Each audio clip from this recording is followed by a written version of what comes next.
The third episode begins with Tayou waking up terrified from a dream in which he saw someone trying to kill Mitsume. He immediately went to the Kiyoskura family's house, where he was greeted by Futoba, who told him that Mitsuomi and her brothers had gone out to buy some supplies and that Kiss Shiru had left the country for work. Tayou explained that he didn't come for that reason, but to ask her to help him become stronger. Futoba replied that he had to be patient, as training was a gradual process, especially since he was an ordinary person, even less than ordinary, according to her description. Tayou insisted on his request, explaining that time was not on his side and that he wished to gain the strength to protect him, Mitsume, after what happened in the Tamiya incident, is the one who chose him.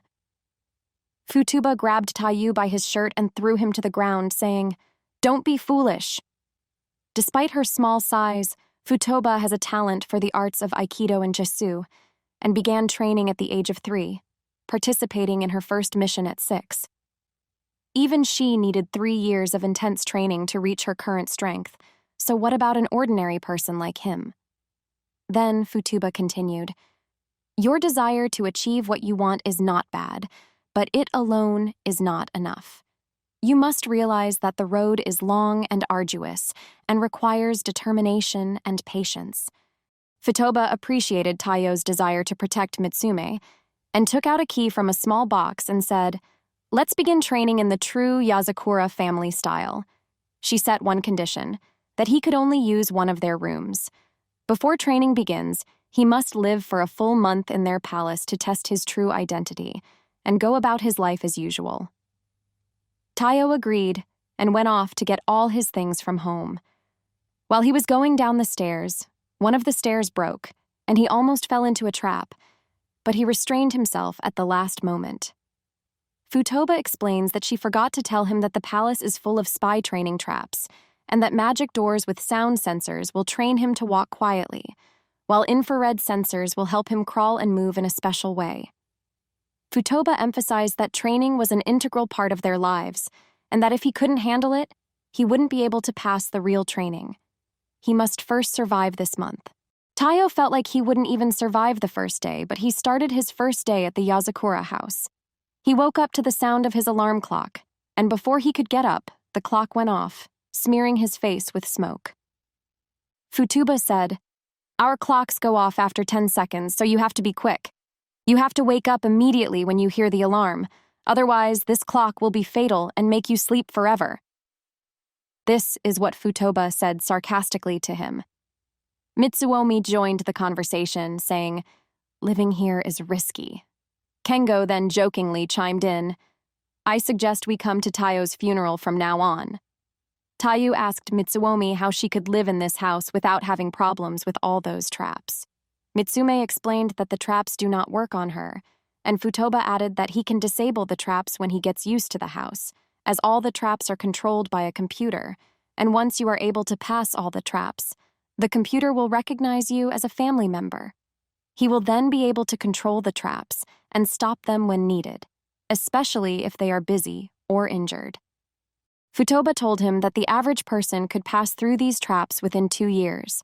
Tayou felt desperate, not sure if he would survive until tomorrow. Tayou started eating breakfast, but he felt a sudden pain in his stomach. "You can't slack off even while eating," Futoba said. "Food is part of training. To improve your endurance, each meal contains a little bit of mild poison, except for Mitsumi's meal." "Don't worry," Mitsuomi added. "It will only give you mild diarrhea."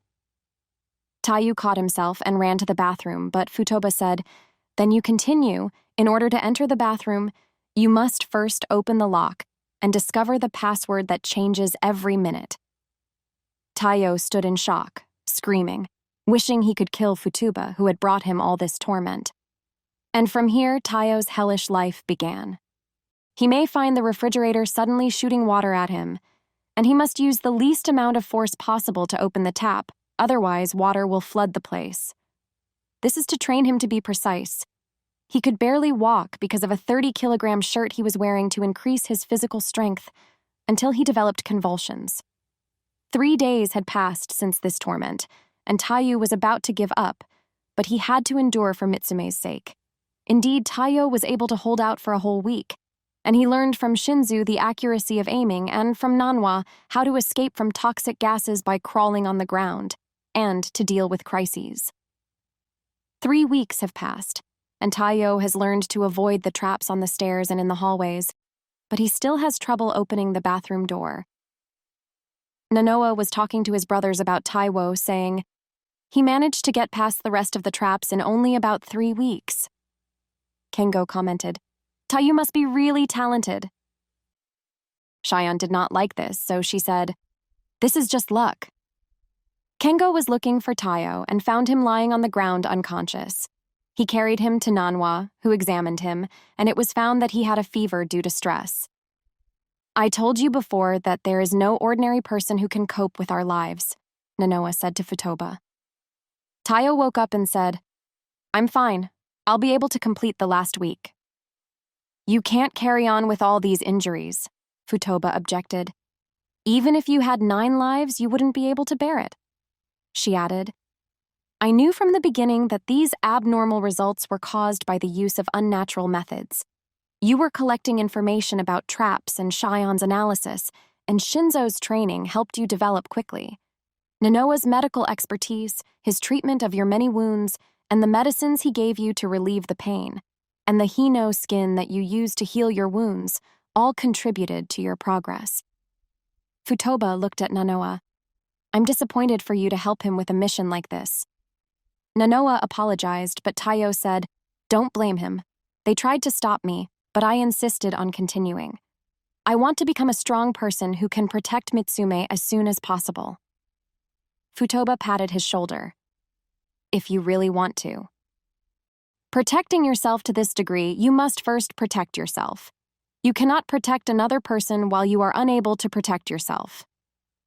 Futoba gave him an old book, saying, "Read this book until you recover. Don't look for shortcuts. Patience is an essential part of work and training." Futoba left the scene, saying, "You underestimated Tayou. When a normal person puts pressure on himself, he reaches the extremes of mental exhaustion before physical exhaustion. What keeps Tayou together is not something weak like will or talent, but rather his feelings and his great love for Tsumi." Futoba took out her phone and played a video of her and Mitsume.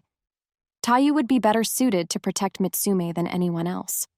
The month passed, and Tayou was finally able to open the bathroom door, and he was filled with joy. Suddenly, he noticed that his ring was glowing. Futoba explained that the ring is made of a special metal that reacts to the electromagnetic waves of the house's computer. So it glows, meaning the house has accepted him as a family member.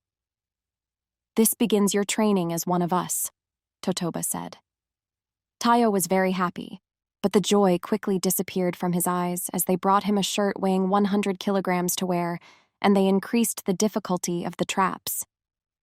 Tayou realized that he was facing difficult days. See you in the next video. Hello.